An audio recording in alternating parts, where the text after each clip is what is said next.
শত্রু নয়।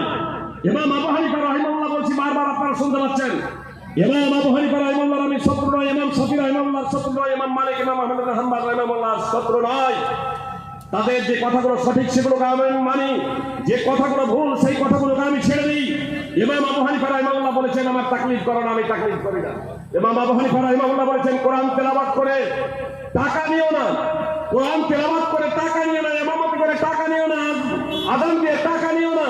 সুপ্রিয় ভাই এবং বোন, এখন পর্যন্ত আমার ব্যাপারে কেউ বলতে পারবে না যে কোনো একটা জায়গাতে বক্তব্য দিতে গিয়ে অথবা ইমামতি করে অথবা নামাজ পড়িয়ে বা আযান দিয়ে আমি টাকা কারো কাছে চেয়ে নিয়েছি।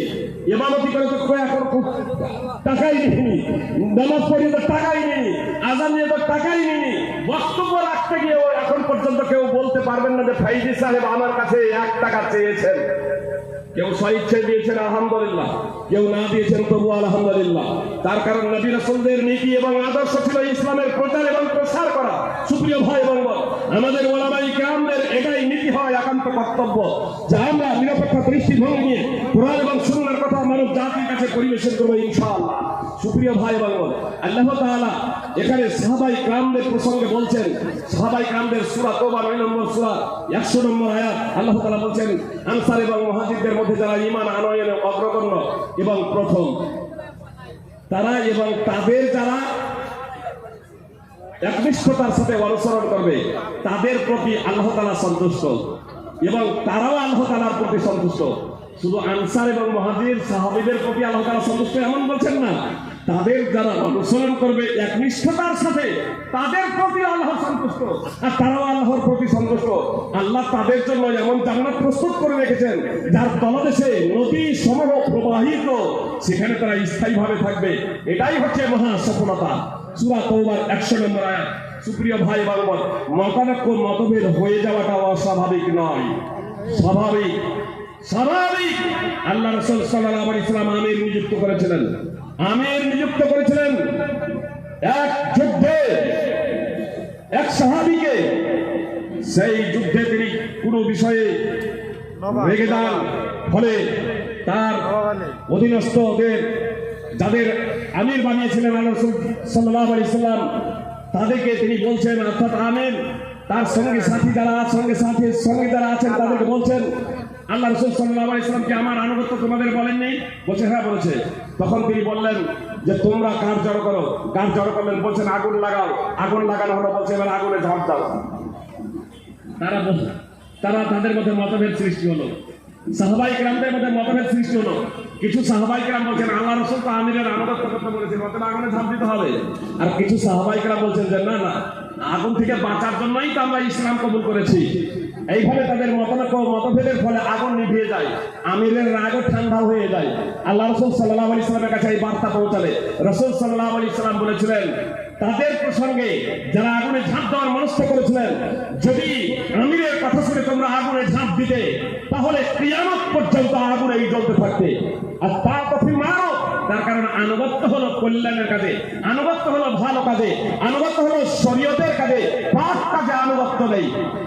সহিহ বুখারী হাদিস নম্বর 4340, সহিহ বুখারী হাদিস নম্বর 7145 এবং 7257, সহিহ মুসলিম হাদিস নম্বর 1840।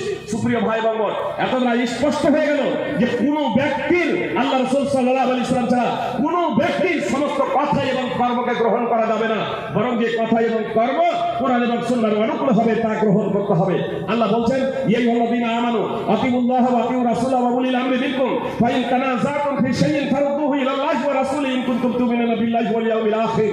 হে ঈমানদারগণ, তোমরা আল্লাহর আনুগত্য করো, রাসূলের আনুগত্য করো এবং তোমাদের মধ্যে যারা নির্দেশদাতা ইসলামী শাসক, অনেকে আলেম ওলামাও বলেছেন, আলেম ওলামাও ধরে নিলাম কি কতক্ষণ পর্যন্ত এদের আনুগত্য করবে ইসলামী শাসক বা আলেম ওলামা, এদের কতক্ষণ আনুগত্য করবে? প্রথমত এখানে বলা হয়েছে ওয়া উলিল আমরি মিনকুম, তোমাদের মধ্যে যারা নির্দেশদাতা, তোমাদের মধ্যে। এ কথা বললেন না যে তাদের মধ্যে মৃতদের মধ্যে, তোমাদের মধ্যে, মানে জীবিত ইসলামী শাসক বা আলেম ওলামা আছে, এদের আনুগত্য করতে বললেন। কতক্ষণ? যতক্ষণ পর্যন্ত কোরআন এবং সুন্নাহর তারা কথা বলবেন। এজন্য আল্লাহ তাআলা বলেন ফাইন তানাযাতুম ফি শাইইন ফারুদ্দুহু ইলাল্লাহি ওয়া রাসূল ইন কুনতুম তু'মিনুনা বিল্লাহি ওয়াল ইয়াউমিল আখির। যদি আপোষে কোনো বিষয়ে তোমাদের মতবিরোধ হয়ে যায়, তাহলে আল্লাহ এবং রাসূলের দিকে প্রত্যাবর্তন করো। আল্লাহ এবং রাসূলের কাছে অর্থাৎ পবিত্র কোরআন এবং সুন্নাহর মাধ্যমে তার সমস্যার সমাধান করো, যদি তোমরা আল্লাহ এবং আখিরাতে বিশ্বাসী হও। সূরা নিসা 4 নম্বর সূরা 59 নম্বর আয়াত। আল্লাহ ক্ষমা করুন মোহাম্মদ হোসেন খান দেওবন্দিকে, আপনার দারুল উলুম দেওবন্দের শাইখুল হাদিস ছিলেন আব্দুল্লাহ কাবিলা জি। বাড়ি থেকে বের হওয়ার পরে আগে যদি জানতে পারতাম বইটা হাতে করে নিয়ে আসতাম। আব্দুল্লাহ কাবিলা আমার কাছে আছে, সুপ্রিয় ভাই এবং বোন, ইজাফুল আদিল্লাহ বই লিখেছিলেন। সেখানে ইয়া আয়াতে ইয়া আইয়ুহাল্লাযীনা আমানু আতিউল্লাহ ওয়া আতিউর রাসূলা ওয়া উলিল আমরি মিনকুম ফাইন তানাযাতুম ফি শাইইন ফারুদ্দুহু ইলাল্লাহি ওয়ার রাসূলি ওয়া ইলা উলিল আমরি মিনকুম।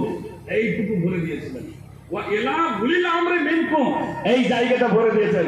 তারপরে বলছেন যদি আহলে হাদিসেরা এই আয়াতটা দেখতে পেত তাহলে বলতো পবিত্র কোরআনে পরস্পর বিরোধী কথা আছে। আহলে হাদিসেরা তার জীবদ্দশাতেই বলেছিলেন যেটা মিস্টেক, এটা মিস্টেক, মিস্টেক না, এটা ইচ্ছাকৃত হয়। তার কারণে এখানে অনুবাদ করছেন, তার দ্বারা দলিল সাব্যস্ত করছেন। বেঁচেও ছিলেন, তার জীবদ্দশাতে সংস্কার সংশোধন করেন নাই। তারপরে আপনার তার অনেক পরে চতুর্থ কিংবা পঞ্চম সংস্করণে ওটাকে সংস্কার সংশোধন করেছেন।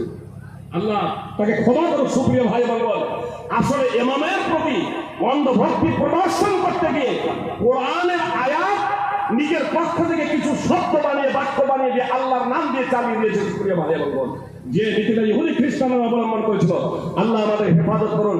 আল্লাহ তাআলা বললেন যদি মতভেদ হয়ে যায় তাহলে তোমরা কোরআন এবং সুন্নাহর মাধ্যমে সমস্যার সমাধান করো। রাসূল সাল্লাল্লাহু আলাইহি সাল্লাম স্পষ্টভাবে বলেছেন বিদায়ী হজ্জে, ইবনে আব্বাস রাদিয়াল্লাহু তাআলা আনহু বর্ণনাকারী, ইয়া আইয়ুহান নাস, হে মানব জাতি, ইন্নী কাদ তারাকতু ফীকুম মা ইনি কাসামতুম বিহি ফালান তাযিল্লু আবাদান কিতাবাল্লাহি ওয়া সুন্নাতা নবিহি সাল্লাল্লাহু আলাইহি সাল্লাম। ইমাম হাকিমের আল মুস্তাদরাক হাদিস নম্বর 318। আল্লাহ রাসূল সাল্লাল্লাহু আলাইহি সাল্লাম বলেছিলেন, হে মানব জাতি, আমি তোমাদের মাঝে এমন জিনিস ছেড়ে যাচ্ছি যাকে যদি তোমরা তাকে আঁকড়ে ধরে থাকো তাহলে তোমরা কখনো পথভ্রষ্ট হবে না। আল্লাহর কিতাব পবিত্র কোরআন এবং তার নবীর সুন্নাহ। রাসূল সাল্লাল্লাহু আলাইহি সাল্লাম বলেছিলেন, এর বাগদান সারিয়া রাদিয়াল্লাহু তাআলা আনহু থেকে বর্ণিত। অবশ্য এই সময় শাস্ত্র বলতে হাদিস আপনারা দেখে নেবেন। সুনানে ইবনে মাজাহ হাদিস নম্বর 43 এবং মুসলিম হাদিস নম্বর 17142। সুপ্রিয় ভাই বোন, যদি মতভেদ আল্লাহ রাসূল বলেছেন তোমরা মতভেদ অনেক দেখতে পাবে। সেই অবস্থায় কি করতে হবে সেই কথাটা আল্লাহ রাসূল বলে দিয়েছেন যে আমার সুন্নাত এবং হিদায়াতপ্রাপ্ত খোলাফায়ে রাশিদিনের তোমরা সুন্নাতকে আঁকড়ে ধরবে। সুপ্রিয় ভাই বোন, আমাদের কাছে সমস্যার সমাধান আছে। মতানৈক্য হতে পারে, এটা স্বাভাবিক, কিন্তু এই মতানৈক্যকে কেন্দ্র করে যাতে মতভেদের রূপ ধারণ না করে, যাতে ঝগড়া এবং বিবাদ সৃষ্টি না হয়ে যায়, আল্লাহ তাআলা স্পষ্টভাবে বলছেন ওয়াতিউল্লাহ ওয়া রাসূলাহু ওয়া লা তানাযাউ ফাতাফশালু ওয়া তাযহারা রিহুকুম ওয়াসবিরু ইন্নাল্লাহা মা'আস সাবিরিন। সূরা আনফাল 8 নম্বর সূরা 46 নম্বর আয়াত। আল্লাহ বলেন আল্লাহ এবং তার রাসূলের আনুগত্য করো, তোমরা আপোষে মতভেদ করবা, অন্যথায় তোমাদের শক্তি চলে যাবে, অন্যথায় তোমরা কাপুরুষ হয়ে যাবে এবং তোমাদের শক্তি চলে যাবে। আজ যে পৃথিবীতে প্রায় 200 কোটি মুসলিম হওয়া সত্ত্বেও মুসলিমদের শক্তি চলে গেছে, এরা কাপুরুষে পরিণত হয়েছে। আজকে ইসরায়েল মুসলমানদের উপরে আক্রমণ করছে, ইহুদিরা মুসলমানদের উপরে হত্যা চালাচ্ছে। সুপ্রিয় ভাই বোন, আল্লাহ তাআলা আমার ফিলিস্তিন ভাই বোন, নিরীহ ভাই বোনদের বিশ্বে মুসলিমদের উপরে তথা নিরীহ মানুষদের উপরে যেখানে জুলম নির্যাতন হচ্ছে, আল্লাহ তাআলা তাদের প্রতি রহমত ও দয়া বর্ষণ করুন। হে আল্লাহ, তুমি জালেমদেরকে হেদায়েত দান করো, অন্যথায় তাদের ধ্বংস করে দাও। সুপ্রিয় ভাই বোন, আমি আপনাদের বলতে চাই যে আসুন আমরা নিরপেক্ষ দৃষ্টিভঙ্গি নিয়ে পবিত্র কোরআন এবং সুন্নাহ অধ্যয়ন করি এবং পবিত্র কোরআন এবং সুন্নাহকে সেইভাবে বুঝি যেভাবে সাহাবায়ে কেরাম রাদিয়াল্লাহু তাআলা আনহুম বুঝেছিলেন। যদি আমরা এইভাবে পবিত্র কোরআন এবং সুন্নাহকে বুঝি তাহলে ইনশাআল্লাহ কোনো ক্ষেত্রে দলিল না পৌঁছানোর কারণে বা দলিল আমাদের কাছে উপস্থিত না হওয়ার কারণে কখনো হয়তো মতানৈক্য হয়ে যেতে পারে, তাহলে মতভেদের জায়গাটা প্রয়োগ হবে না। সুপ্রিয় ভাই বোন, মতানৈক্য এবং মতভেদ হয়ে যাওয়ার আরো অন্যতম একটা কারণ হলো যে কোরআন এবং সুন্নাহ অনুযায়ী ফয়সালা না করা। রাসূল সাল্লাল্লাহু আলাইহি ওয়াসাল্লাম স্পষ্টভাবে বলেছেন, ওয়া মা লাম তাহকুম আইম্মাতুহুম বিকিতাবিল্লাহি ওয়া ইয়াতাখায়্যারু মিম্মা আনজালাল্লাহু ইল্লা জাআলাল্লাহু বাসাহুম বাইনাহুম। সুনানে ইবনে মাজাহ হাদিস নম্বর 4019। আল্লাহ রাসূল সাল্লাল্লাহু আলাইহি ওয়াসাল্লাম বলেছেন, যখন উলামায়ে কিরাম আল্লাহ যা অবতীর্ণ করেছেন সেই অনুযায়ী ফয়সালা করবে না, এবং আল্লাহ যা অবতীর্ণ করেছেন তাকে গ্রহণ করবে না, তখন আল্লাহ তাআলা তাদের মধ্যে বিভেদ সৃষ্টি করে দেবেন। আজ উম্মতে মুসলিমা উলামায়ে কিরামদের মাঝে বিভেদ হওয়ার অন্যতম কারণ হলো যে আল্লাহর কিতাব পবিত্র কোরআন এবং সুন্নাহ থাকা সত্ত্বেও পবিত্র কোরআন এবং সুন্নাহ দ্বারা আমরা সমস্যার সমাধান না করে আমাদের মাযহাব দ্বারা সমস্যার সমাধান করার প্রচেষ্টা করছি। আল্লাহ তাআলা আমাদের প্রত্যেকে সঠিক পথে চলার, পবিত্র কোরআন এবং সুন্নাহকে সেইভাবে বোঝার যেভাবে সালাফগণ বুঝেছেন সেইভাবে যাতে আমরা বুঝতে পারি। আল্লাহ তুমি তার জন্য আমাদের তৌফিক দান করো, আমাদের সহযোগিতা করো।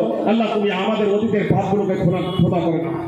বক্তব্য এখানে সমাপ্ত করছি। যদি কিছু প্রশ্ন থাকে আপনারা বলুন।